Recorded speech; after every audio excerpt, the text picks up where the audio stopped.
Hey y'all, Patrick here. So here we are, volume 4 of Ask Pat, huh? All right. I guess we'll call this one Ask Pat, volume 4. Coming at you with those Q&As, so I hope that you gave me enough Q's to give you enough A's. All right, starting right off the top, Sean O'Sullivan. Have you ever considered doing a demo of the Billy Sheehan signature attitude bass? I would love to know your thoughts on it. I would love to play one. I guess I could hit up Yamaha and say, hey, can I demo one of those basses? And we'll see what they say. So, I don't know, fingers crossed. Alex Cobain Fisher on YouTube. Can I funk with a Hofner ignition bass? Or what bass you recommend for a good funk tone? Please help me. So the Hofner ignition is the Hofner violin style bass, most famously made by Paul McCartney and everything. I'm sure you could definitely play funk on it. I have an old Rogue one that I don't really play it at all, to be honest, but I'm sure you can guaranteed play funk on it. If you want just a really quick answer to playing funk, just go for a P bass. When in doubt, go for a P bass. If you want a super thick, chunky punk tone, go for a P bass. If you want a really slap happy tone, go for a P bass. It's super simple and very straightforward, but it gets the job done, well-rounded. DA says, hello Patrick, thanks for your helpful content. What was your first bass? Greetings from Mother Russia. Well DA, greetings from Texas, man.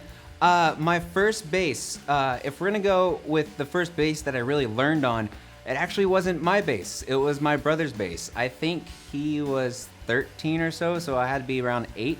And it was one of those really cheap LTD basses. I think it just had a regular PJ configuration. I don't even really remember like the body style. I think it was one of the more like rock and roll style ones. And I really started like messing around with that when I was a kid, but I didn't really start playing until I was probably around 12 or 13. And that was the one that I really learned on. Jason Haggood says, so Patrick, between the B7K Ultra or the Vintage Ultra, which would you throw in your board? By myself, it also depends on the style that you're playing, depends on the band that you're in. But I'm definitely just gonna say the Vintage Ultra. In the trio that I was in, Pseudo Future, man, I started with the B7K Ultra, but I just found that the Vintage was more suited for a trio for the music that we were playing. So personally, the Vintage Ultra. Tungal said, have you ever tried a Fender Blacktop P Bass? No, I haven't, but I really enjoy the Blacktop series and the, the Modern Player series, I think. And it looks weird with the stacked pickups on the P bass, but the Modern Player jazz bass looks super cool. I think the bad thing about it is though, if you want to replace the pickups in it, I think you have to get 2 sets of pickups to go with it. And I don't know how the wiring on that works or anything. But no, I've never played one. I'm sure they sound really cool though. C. Watson says, is that a Ricky I see in your rack? Oh, you mean that right there? What if I told you it was a Rickenbacker, but it's not like a real Rickenbacker? So this was supposed to be a bit of a surprise, but I also like throwing like new basses up in the background to see if people will notice and stuff like that, just to sort of tease it. And this is one of them. It is like a $200, $300 Rickenbacker copy that I'm gonna do a video over, and it's interesting to say the least, but yes, it's a Rickenbacker.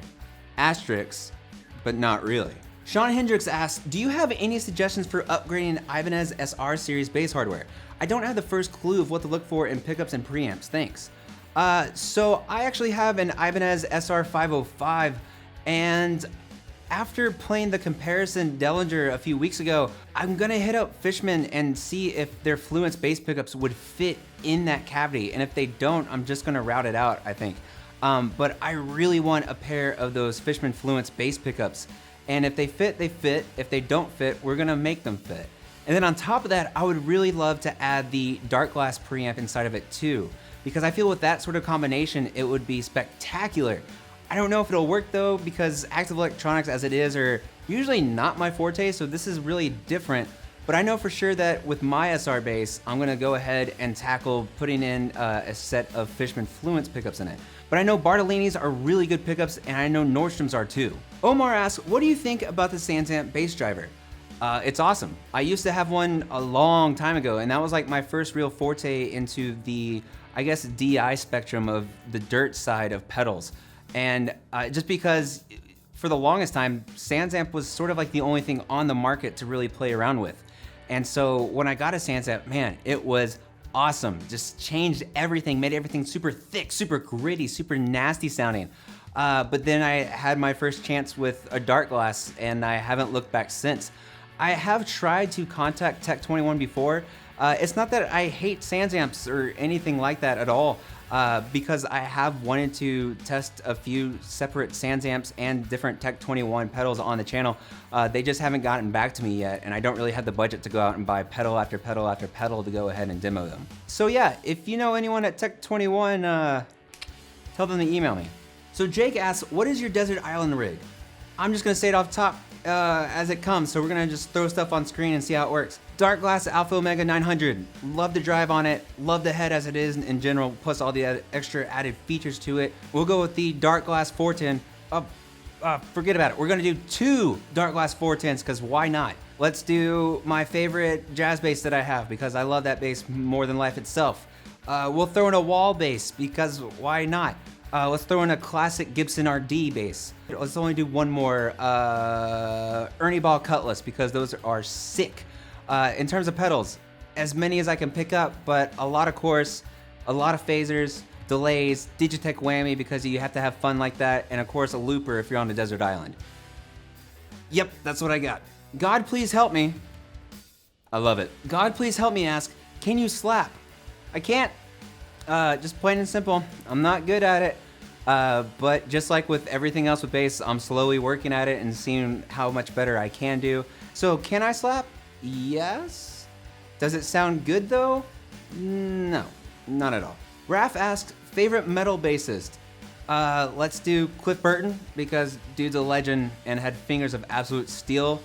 Justin Chancellor of Tool, because man, dude can play like crazy and it's just super inspiring, especially because with Tool at least, it seems like the guitar and bass are always switching who gets the melody, who gets the rhythm, and before they go ahead and meet up together, and it just makes this humongous, just nasty sound to it.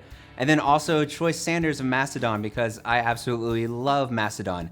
And the fact that he's a bassist who can play such meticulous riffs while singing too is super inspiring. It's so badass too. The Scene asked, what bass or bass product gave you the complete opposite experience of your expectations? Definitely the first time I played a Fodera. I don't know if it was just because of the hype, like the hype mixed with how much they are and how much, you've always heard about them. But the first time I played it, it was not underwhelming, it was just different. And I don't know, they're cool and I really like the necks on them, but the sound wise, I don't know, it left way more to be desired. Danny Not Granny asked, favorite COHEED record? So I love COHEED and Cambria, one of my favorite bands of all time. I want to say In Keeping Secrets, but I'm gonna go with Good Apollo 1, just because that's the album when I first heard them, and that really made me fall in love with the band. And it's just, that's one of those albums I could truly play on repeat over and over and over again and just never get over it. Blink Zero says, what's your favorite fuzz distortion pedal? So I'm gonna separate those between fuzz and distortion, but for fuzz, the Solid Gold Effects 76, the Orange Fur Coat, oh man, that pedal's so much fun, and the Fuzz Roche's Gray Stash. As for distortion right now, I'm mainly using the Dark Glass X Ultra because it is thick. It sounds so big and it just really shapes your tone in such a fantastic way that just always sounds good to me. Person Who Plays asks, what are some bands that inspired you to play bass? Definitely Incubus, definitely COHEED and Cambria, definitely Thrice. Thrice is a really big one for me always. There's also Tool, grew up with them too, they're fantastic. And this is a little different for me, but Korn actually. I remember my brother had 2 of their albums when I was growing up, and I just distinctly always remember being able to hear the bass in that. But even though I'm not a slap heavy player, it's just, man, always being able to hear those heavy, just super thick bass lines in the mix no matter what was super cool and just really something that always stood out to me. Scuddy Bones asks, how do you record such clean bass tracks when using bass overdrives? Really, like with anything when you record, it's just that perfect balance between the output of your overall rig and the input of your interface. For things that don't include heavy overdrive or distortion, I'm gonna raise my overall output, and then that'll be a little louder, and then when I use overdrive or distortion, I'll be mindful of the output of that plus the input of my interface. That way it doesn't peak or hit too hard, especially when you hit your lowest strings or when you're playing chords too. Really heavy distorted chords can really mess with how much something can peak. So it's just a balance between the input of your interface and the overall output of your tone. Eric Arco on bass says, when can we do a bass off? Ha! You think I'm gonna fall for that, but that's not gonna happen. My good friend Eric Arco, you should totally go check out his channel, by the way. A fantastic bass player.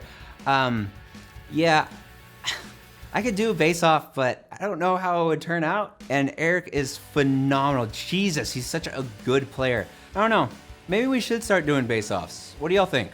Peter Sadol, you play way too hard.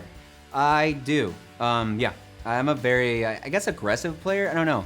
A lot of people have told me, like, when they watch my videos, they're just like, wow, yeah, you hit your strings very hard. And it's like, yeah, I guess I do. I don't know, this is my playing style, I guess. JMatt02, why did my parents get divorced? I don't know, man. Maybe you being born tore them apart. Lieria65, what if it was purple?